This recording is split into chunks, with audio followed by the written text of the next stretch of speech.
ओम नीलांजनम समाभासम रविपुत्रम यमाग्रजम छाया मार्तंड संभूतम तम नमामि शनेश्वरम नमस्कार, स्वागत है आपका आचार्य वाणी में। मैं आचार्य डॉक्टर विक्रमादित्य आपके साथ हूँ और आपकी राशि के अनुसार से यानी वृश्चिक राशि वालों के लिए जो ये परिवर्तन का समय बड़ा महत्वपूर्ण आपके समक्ष आ गया है। कल्याणी ढैया का अंतिम समय जो आपकी राशि के अनुसार से चल रहा है, वो विशेष तौर पर आपको समझना चाहिए क्या योग चल रहा है आपके लिए। ये समय है आपके लिए परिवर्तन का। चाहो तो किस्मत जगा लो, नहीं चाहो तो वैसे के वैसे पड़े रहो। ये विशेष तौर पे समय है। ये शनि जो आपके लिए 15 नवंबर से लेकर 29 मार्च के बीच में ट्रांजिट करेंगे, ये आपके लिए बहुत महत्वपूर्ण है। कल्याणी ढैया का अंतिम समय, और अंतिम समय में शनि महाराज जो परिवर्तन ढैया में जाते हैं या साढ़े में जाते हैं तो बहुत कुछ दे के जा सकते हैं, बहुत कुछ दे के जा सकते हैं। शब्दों पर ध्यान देने की ज़रूरत है आपको। यदि आप कार्य करेंगे तभी। एक संस्कृत में हम बचपन में श्लोक पढ़ते थे, उद्यमेन सिद्ध्यन्ति कार्याणि न मनोरथैः नहि सुप्तस्य सिंहस्य प्रवेशन्ति मुखे मृगा। उद्यम करने से ही, कर्म करने से ही, प्रयास करने से ही मनोरथ सिद्ध होते हैं, और बिना प्रयास करे कुछ नहीं होता। सपने में सोता हुआ सिंह यदि सोचे, सपना देखे कि मेरे मुख में मृग आ रहा है, प्रवेश कर रहा है, तो ऐसा कभी नहीं होगा। तो ये समझना पड़ेगा कि आपको कर्म करना पड़ेगा। शनि महाराज आपके लिए क्या करें? देखिए, आप सुख भाव में, आपकी राशि के अनुसार से सुख भाव में बैठे हुए चले शनि महाराज सुख का योग बनाते दिखाई दे रहे हैं। लेकिन अभी वक्री चल रहे थे तो वक्री में स्थिति ऐसी थी कि बहुत सारे जहाँ दृष्टि पड़ रही थी वहाँ भी कमी लाने के, सुख में कमी लाने के लिए बजाय आगे बढ़ने के पीछे खींचते चले जा रहे थे। अननेसेसरी की जिद, क्योंकि शनि की दृष्टि जो है आपके लग्न पर पड़ रही है। शनि प्रतीक है जिद का, आलस का। शनि प्रतीक है अननेसेसरी स्लो का। जो कार्य आज करना है बाद में हो रहा है, वही सुख में कमी लाने के योग बना रहे थे। और ऐसे में मंगल भी बड़े विचित्र भाग्य में जाके बैठे हैं। आपके षडाष्टक योग चल रहा है। अब ये जो 4-5 महीने का समय है, मंगल लगातार क्षीणस्थ अवस्था में, पराक्रम आपकी राशि के स्वामी क्षीणस्थ अवस्था में, कमजोर अवस्था में, नीच की अवस्था में चलते रहेंगे। मंगल से षडाष्टक शनि का बना रहेगा, और ऐसे में शनि महाराज भाग्य जगाने के लिए तैयार हो रहे हैं। और आप कर्म ही नहीं करोगे तो फिर कुछ मिलेगा ही नहीं भाई। कर्म करने का समय है, सही दिशा में करने का समय है, जल्दी जल्दी करने का समय है, और उसके लिए अपने आप को ताकत देने की ज़रूरत है। ये समय है आपके लिए विशेष तौर पर धन संचय करने का। बिल्कुल जी हाँ, ग्रह दिखा रहे हैं धन संचय। ग्रह समझने का प्रयास कीजिए, और रोजगार में बढ़ोतरी करने का अवसर आपको प्राप्त हो सकता है। ये उतरती हुई 7.5 है, खुशखबरी लेके आने का योग। 30 वर्ष बाद फिर ये योग बनेगा। ऐसे में देखिए, बृहस्पति महाराज जो हैं वो विशेष तौर पर आपकी राशि के दृष्टिकोण से आपके बैठे हुए बहुत सारे आपके आवरण को ठीक कर रहे हैं, लेकिन आप अपने पुराने ढैया से बाहर ही नहीं आ रहे हैं। ये स्थिति है। वृश्चिक बड़ी विचित्र राशि है। वृश्चिक का मतलब होता है स्कॉर्पियो, विशेष तौर पर जो कहा जाता है बिच्छू। बिच्छू क्या होता है? पुराने ढेरे से बाहर ही नहीं आता है। वो अपने शत्रु को पुराने जमाने से याद रखता है, और कहा जाता है कि 100 साल बाद भी वो बदला लेना भूलता नहीं है, डंक मारता जरूर है। इसलिए तंग मत करिए, परेशान मत होइए, भूलिए। रात गई बात गई, जब तक ये स्थिति नहीं लाओगे, खराब समय था, निकल गया। आगे आने वाले कल का सूर्योदय होगा, उसको देखते हुए कार्य करने का आपको प्रयास करना चाहिए। ये शनि को समझना, आपने समझ लिया तो आपके लिए बहुत अच्छा हो जाएगा। शनि जिद से हटाओ। ऐसे में खास तौर पर ध्यान रखते हुए कार्य करने की ज़रूरत है। ये समय जो है विशेष तौर पर आपके लिए जो बना रहा है, कई प्रकार से सुख प्राप्त करने का रास्ता बन सकता है। निश्चित तौर पर आर्थिक स्थिति को में सुधार लाने का योग ये शनि महाराज आपके लिए बना सकते हैं। साफ साफ तौर पर दिखाई दे रहा है। और सुख, चतुर्थ भाव सुख का स्वामी है, चतुर्थ भाव घर का स्वामी है, और वहाँ पे शनि महाराज अपने स्थिति में चल रहे हैं, तो ये ठीक है, खराब नहीं है। इसको योग आपके लिए बहुत बढ़िया योग बनाने की स्थिति बैठे हैं। लेकिन आप शनि को उतार ही नहीं रहे हो, क्योंकि शनि की दृष्टि आप पर पड़ रही है। तो शनि ने आप पर आवरण धारण कर लिया। और शनि का आवरण है शुष्कोधरा है, शनि का आवरण है मंद मदगति। शनि को कहा जाता है कि ऐसा शुष्क है कि जो बिल्कुल दीर्घ, पतला दुबला, अपने अड़ियल बिल्कुल स्वभाव के अंदर से चलना, नहीं मैं जैसा हूं वैसे ही रहूंगा। समझाने का लाख प्रयास कर लो, वो मानता ही नहीं महाराज।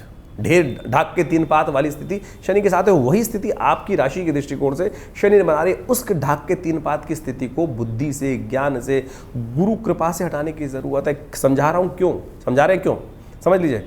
क्योंकि समझें कि जब 15 नवंबर को शनि महाराज मार्गी होंगे तो शतभिषा नक्षत्र के चतुर्थ चरण में चल रहे होंगे। राहु का नक्षत्र है, वहाँ से चलते चलते 27 दिसंबर को पूर्वा भाद्रपद नक्षत्र में पहुँचेंगे, बृहस्पति का नक्षत्र होगा। और ऐसे में गुरु, बृहस्पति गुरु हैं और वो आपको सही दिशा में ले जाने, खींच के ले जाने का प्रयास करेंगे। और आप क्योंकि शनि अड़ियल है, वो समझने का प्रयास नहीं करोगे तो फंस जाओगे। तो ऐसे में सब कुछ आपके सकल पदार्थ है जग माही, कर्महीन पुरुष पावत नहीं, समझते हुए कार्य करने का आपको प्रयास करना चाहिए। सबसे अच्छा उपाय हम आपको बताने का प्रयास कर, नित्यपति भगवान शिव का अभिषेक दूध से करने का प्रयास करें। एक मंत्र है, ओम शन्नो देवी रविष्ट्रया आपो भवन्तु पीतये शन्नो रविष्ट्रवन्तु नः। ये दूध से भगवान का अभिषेक नित्यपति करने का प्रयास करो। भगवान शिव की कृपा से समस्त कष्ट दूर होंगे। हनुमान चालीसा का पाठ करो, शनि स्तोत्र का पाठ करो, ये उपाय करने का प्रयास तो करो। देखो ये 5 महीने न वारे न्यारे हों तो हम आपको समझाने का प्रयास कर रहे हैं, समझ लो तो बहुत अच्छा हो जाएगा। क्योंकि मंगल भी खराब स्थिति में है, उन सब का ओवरऑल निचोड़ निकालकर हमने स्थिति को आपके समक्ष रखने का प्रयास किया। आशा करते हैं इसको समझेंगे। जो उपाय हम आपको बता रहे हैं धीरे धीरे उनको समझ के करिए, परिवर्तन होगा। ये तो गोचर का प्रभाव हम उत्पन्न कर रहे हैं, हमें नहीं पता आपके नक्षत्र ग्रह नक्षत्रों में क्या चल रहा है, दशाएं चल रही हैं, लेकिन ओवरऑल जो गोचर भी है वो भी बड़ा महत्वपूर्ण है। गोचर के दृष्टिकोण से हम बाह्य वातावरण को समझकर, उन स्थितियों को समझकर बहुत ज़्यादा प्रभाव समझ सकते हैं, बदल सकते हैं, चीज़ों को समझकर रास्ता निकाल सकते हैं।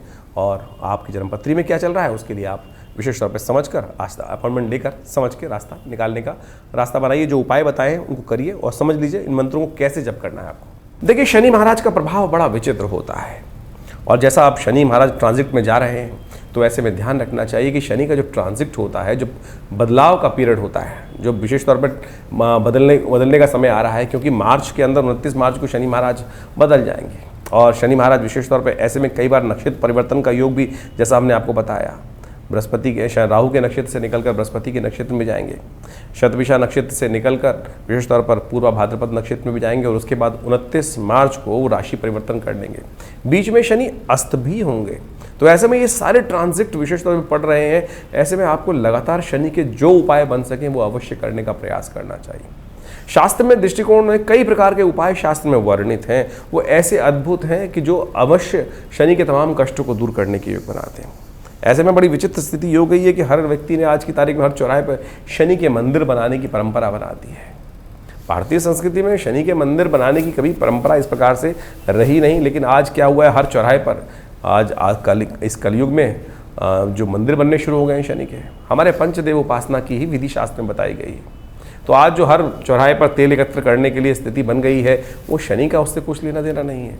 और हमारे मनोमस्तिष्क में आता है कि हम जाके वहाँ कष्ट निवारण करने के लिए तेल चढ़ाए आए और कुछ कराए तो बस उससे हमारा शनि महाराज हमारे कष्ट हर देंगे। ठीक है, दान पुण्य कभी खराब नहीं जाता, ये भाव तो रखना चाहिए, लेकिन शास्त्र की विधि के अनुसार से तो ये विशेष तौर पर विधान ठीक नहीं है कि हर चौराहे पे शनि के मंदिर लोग आधुनिक काल में कमाई का जरिया बनाने के लिए उपस्थित कर दें। तेल पर तेल शनि पर चढ़ाए जा रहे हैं लोग। इससे अच्छा तो ये है कि किसी गरीब व्यक्ति की कुछ सेवा कर दें, तो वो विशेष तौर पर दिव्यांग व्यक्ति की सेवा करते हैं तो वो अच्छा रहेगा। शास्त्र में इस प्रकार से मैंने ऐसा देखा कि बहुत सारे लोग शनि को प्रसन्न करने के लिए ऐसे बाबा हैं जो 100 टीन तेल चढ़वा देते हैं शनि के ऊपर, और उससे क्या हो रहा है, वो कहते हैं गड्ढा बनवा दिया है, उससे तो कुछ नहीं। और विशेष तौर पर स्थिति ऐसी बन जाती है कि ज़मीन भी खराब होती है तेल के द्वारा। ज़मीन में तेल इतनी मेहनत से तेल निकलता है, तो उसको हम सदुपयोग करने का प्रयास करें तो उसका वास्तविक रूप से यदि कष्ट का निवारण करने के लिए शास्त्र में जो विधि हैं उनका पालन करने का प्रयास करें। कई उपाय शास्त्र में बताए गए हैं जिनको हमें करना चाहिए। बहुत सारे उपाय हैं। यदि आप नित्यपति, हम छोटे छोटे उपाय कई रूप से बता देते हैं शनि को ठीक करने के जो उपाय सबसे श्रेष्ठ है। शास्त्र के दृष्टिकोण से कहा जाता है सबसे श्रेष्ठ उपाय तो हनुमान जी, नित्यपति हनुमान जी का पाठ। हनुमान जी को स्वयं शनि महाराज ने आशीर्वाद दिया। कहा जाता है कि जब शनि बंधन से मुक्त हुए रावण की लंका से, तो शनि महाराज ने स्वयं हनुमान जी को कहा कि भाई जो भी आपका भजन करेगा उसको कभी कष्ट नहीं पड़ेगा, इसलिए हर शनिवार को हनुमान जी को चोला चढ़ा दो, हनुमान चालीसा का पाठ कर लो। इससे बड़ा उपाय कोई ज़रूरत ही नहीं। हिंग लगे ना फिटके रंग चोखा हो, तो फिर क्यों इधर उधर विचित्र विडंबनाओं में हम फंसकर अपने भाव मन को भी कई प्रकार से फंसा लेते हैं और फिर कहते हैं कष्ट से निवारण नहीं हो रहा। तो इस बात का हमें ध्यान रखना चाहिए। हनुमान चालीसा का पाठ, सुंदरकांड का पाठ अवश्य करने का प्रयास करें। शनि स्तोत्र शास्त्र में इतना बढ़िया प्रमाणित स्तोत्र है जो 10 शतकृत स्तोत्र है, एक ही स्तोत्र शनि का मिलता है, और उसका यदि नित्यपति आप पाठ कर ले तो ऐसा हो ही नहीं सकता है कि शनि महाराज आपके कष्टों को निवारण ना करें। वो भी हम आपको सुनाएंगे। शनि के मंत्र का जप कर सकते हैं। शनि का मंत्र है ओम प्रांग प्रींग प्रोंग से शनिश्चराय नमः, तंत्रोक्त विधि से मंत्र है, और इसका जप कर लेने से कैसे ही कष्ट का निवारण हो जाता है। तो ऐसे में इनका जप नित्यपति एक माला कम से कम रुद्राक्ष से। बहुत सारे लोग बोलते हैं कब जपे जी मंत्र, सुबह जपे। आपको, अरे जब आपका मन हो, मुहूर्त बिल्कुल श्रेष्ठ है लेकिन आपका मन ही नहीं है, तो फिर क्या इस बात का। आप रात्रि में सोते सोते उठ जाए, मन कर जाए तो उठ के वहीं मानसिक जप कर लीजिए। जरूरी नहीं कि माला हाथ में लें। कन का मन का छोड़कर मन का फेर, उसी से तो कष्ट निवारण करने का योग बनेगा। शनि के इतने उपाय शास्त्र में वर्णित है। पीपल के पेड़ में जल चढ़ा दिया कीजिए शनिवार के शनिवार पीपल, रविवार को नहीं चढ़ाना चाहिए, शनिवार बाकी 5 जो 6 दिन है उनमें चढ़ाएं। हर रोज नित्यपति एक दिया जला दीजिए, ये बहुत श्रेष्ठ उपाय है। इसके द्वारा भी शनि के तमाम कष्टों को दूर करने का योग बन जाता है। एक शास्त्र में कथा आई है भविष्य पुराण के अंदर पिप्पलाद ऋषि की, उन्हीं का मंत्र हम पिप्पलादाय नमः।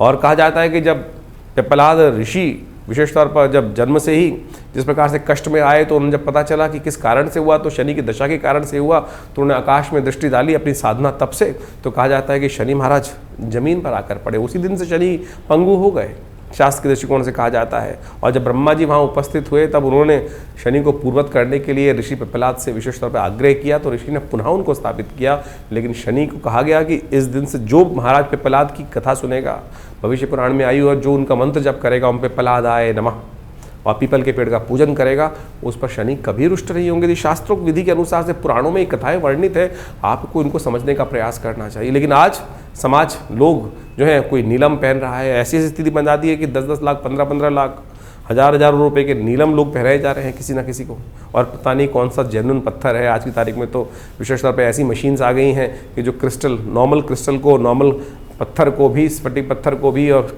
ग्लास को भी जो ऐसे स्थिति को उत्पन्न कर देते हैं हीट कलर थेरेपी के द्वारा कि वो नीलम बन जाता है। तो ऐसा ना करें, इससे कुछ नहीं होने वाला है। तो आपके पैसे ही खर्च होंगे और मन में भ्रांति उत्पन्न होगी। फिर ज्योतिष विज्ञान के माध्यम से आपको ये भाव लगेगा कि पता नहीं इन सब उपायों से कुछ होगा कि नहीं होगा। सीधे साधे उपाय शास्त्र में वर्णित, पुराण इसीलिए रचना की गई है, उनको कथाकरण इसलिए किया गया है कि वो निवारण का रास्ता आपको समझ में आ जाए। आज हम उनमें जाना नहीं चाहते, बहुत सारे लोग मिस भ्रांति में फंस जाते हैं और सुनना भी नहीं चाहते, लेकिन हम इस चैनल के माध्यम से आपके समक्ष लगातार सत्य रखने का प्रयास करते हैं। इनको सबको कर कर आप सुंदर रूप से लाभ ले सकते हैं। हो सके तो सीधे सीधे उपाय करने का प्रयास करेंगे। अरे इतना एक छोटा सा उपाय हम आपको बताएं, यदि यही कर लो तो बहुत अच्छा हो सकता है। नित्यपति जब भोजन करो तो उसका पहला ग्रास निकाल कर कौवे को डाल दो और श्वान को डाल दो।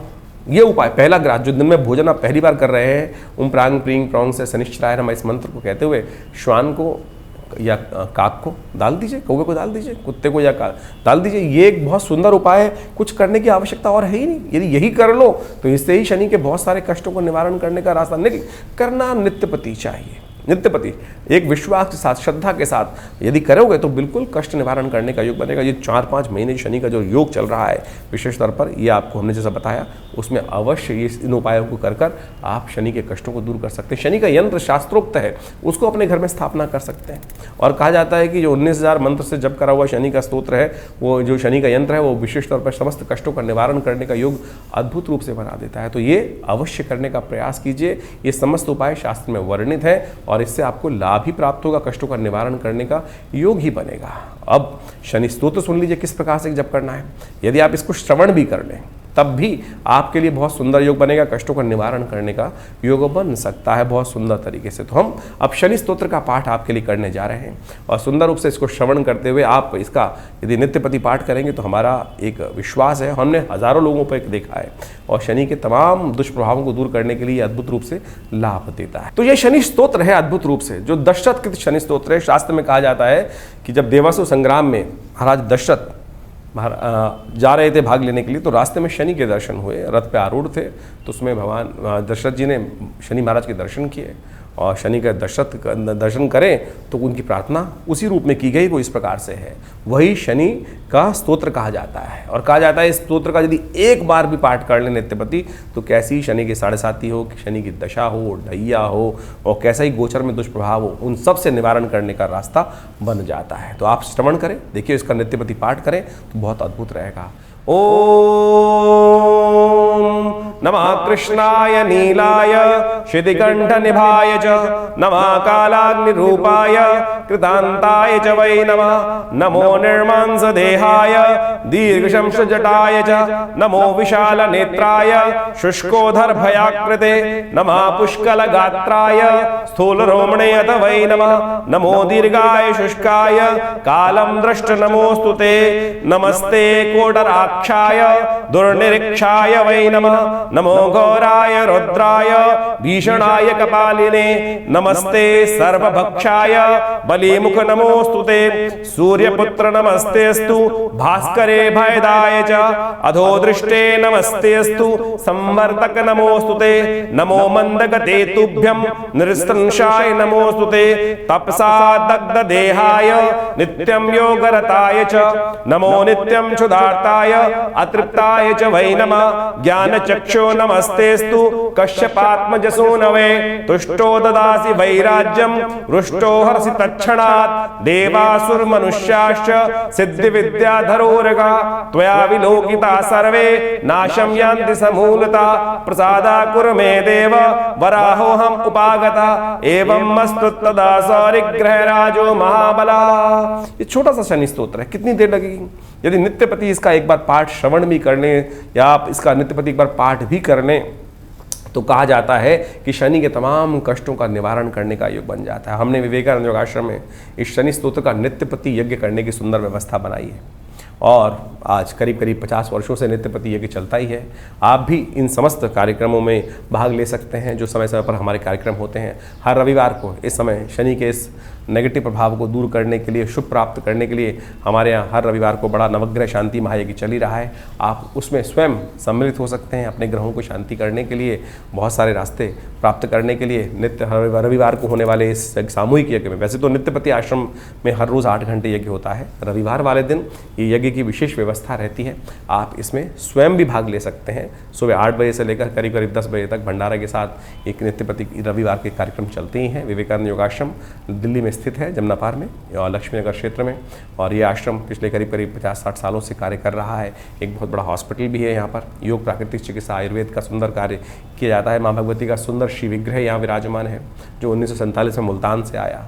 आप उनका भी दर्शन कर सकते हैं और स्वागत है आपका हर रविवार को इस यज्ञ में भाग लेने के लिए। आप स्वयं भाग ले सकते हैं और सुंदर इस कार्यक्रम में भाग लें। धन्यवाद, नमस्कार।